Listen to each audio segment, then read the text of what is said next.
When you offer an apology, which supposedly is what Stephanie White was doing the other day, right? She wanted to come out and apologize that she didn't defend Sophie Cunningham after that game with the foul by, we'll call it a foul by Dejanay Carrington.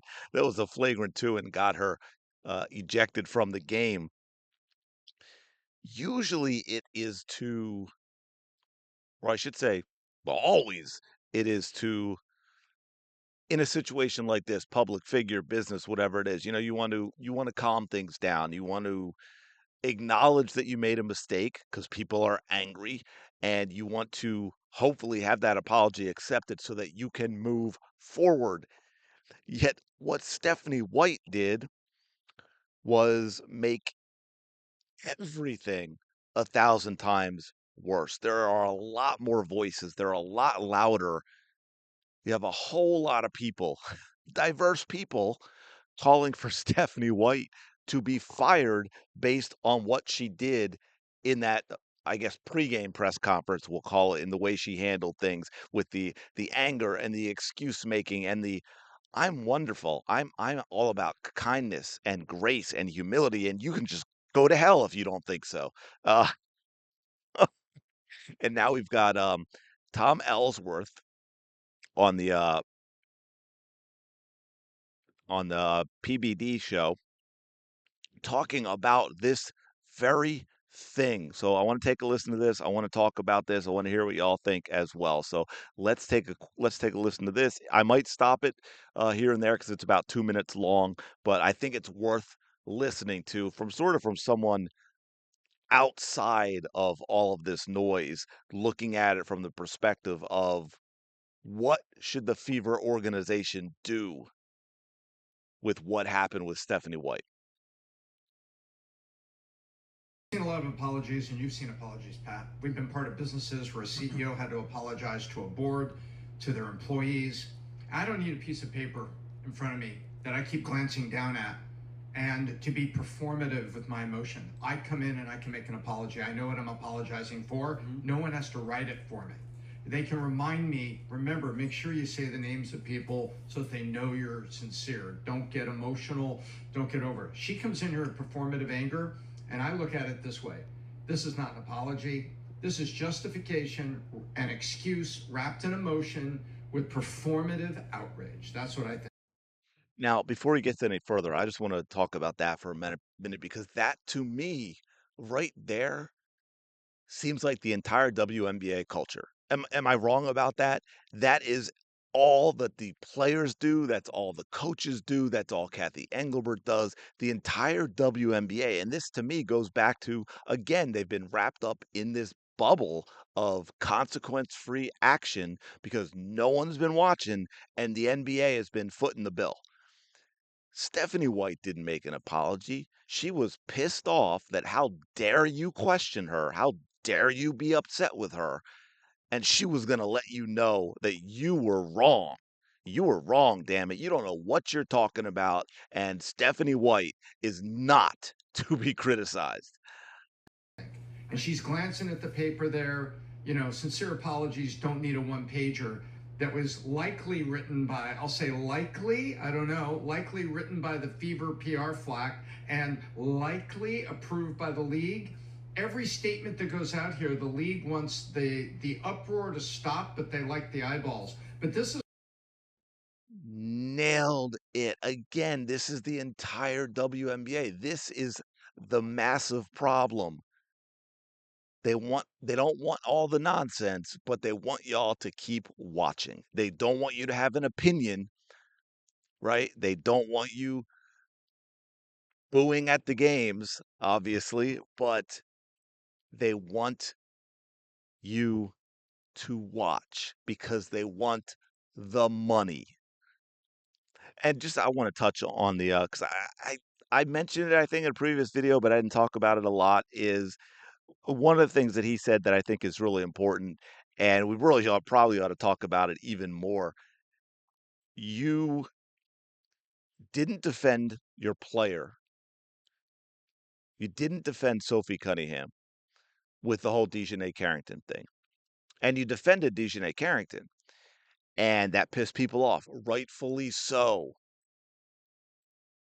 You don't need a single thing written down. You just lived it. It's not a complicated situation. You just simply come out and say, well, whatever it is you're going to say, hey, look, I get that you're upset.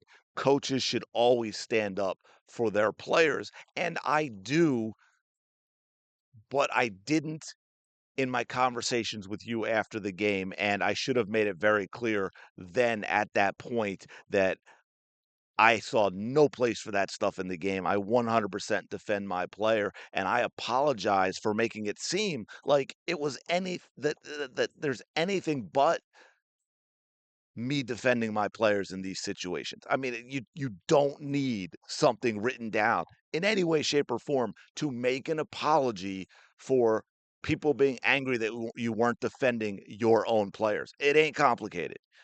Going over the waterfall. And I look at it this way: if I was on the board, I would be saying to the CEO, you know what? I think this thing has gone over the waterfall here, and I think we need to make a change. We need to make a change in leadership. And if I was an owner of the You'd fire paper, her. I would fire her. I would as well. I would say, I don't think If that you was. can't back up the players, what are we doing? That's exactly right. And to go to her and say, I appreciate you do the press conference. I appreciate you wanted to make a statement. But in the statement saying you don't see it there, and now we're getting slammed, you are wearing the Fever logo. You are sitting at a press conference in front of our logo and in front of Gamebridge and Lexus, our key sponsors, are on the logo and the board behind you. They're our partners, and you are caught red-handed. You're standing in front of the people that have courtside front row seats looking right into the play unobstructed. You can't do this, Stephanie. Stephanie, I'm really sorry. We're done here. That's what my board discussion will go with. I've seen a lot of apologies, and you've Wow. Wow. There you go. And he also touched on a key part that I think is a big problem with the league. When you lie and you lie and you lie, it becomes very difficult to have consistency and to keep things straight, right? Like setting aside all the other stuff, setting aside, the fact that she was 100% defending the old guard WNBA and attacking the new fans. The new fans, all of you is who she was telling to go to hell. Okay. But even setting that aside, in the way she tried to justify her behavior, she got caught again, right? Like you're compounding the lies because you can't keep things consistent because you said you didn't see it. But if that were true, I mean, you just made your initial post-game press conference from before, setting aside the whole thing about not defending Sophie Cunningham, you made that into a lie. Like it's either you lied now or you lied then because if you didn't see it, you would not have defended Dejanay Carrington and just said that, "Oh, I agree it's a flagrant 2, but, it wasn't dirty because I'm okay with with her fouling hard in that way," and then the call was right. If you didn't see it, which is what you just said now in this hate-fueled anger video, you wouldn't have said what you said then. So, which and of course, then once she did that, as Tom Ellsworth was referring to there at the end, she's standing there on the sideline with a great, great view of what happened. Right, her players, like you can see from the under the basket angle, like Lexi Hall, all the team, they all stood up immediately. Stephanie White was right there with the same view they had. So now she's been exposed as a liar and then a liar to cover the lie, and it's just snowballing, and she has put a gasoline on a nuke. And again, I say this, it feels like we say this about anything, but if this were a normal professional sports league or like he's talking about with a board, if this weren't the Fever front office, Stephanie White would be gone. And a lot of people are starting to recognize that. And I don't know if this is something that you're going to be able to fix. Now we'll ride through the season without a doubt, but maybe even with a championship, there might be too much heat to bring Stephanie White back. Again, caveat, asterisk, it's the Indiana Fever front office with Amber Cox and Kelly Krauskopf, but, under normal circumstances, Stephanie White may be done after this season. Anyway, let me know your thoughts in the comments below. Like, comment, subscribe. I truly do appreciate it. I will talk to you later.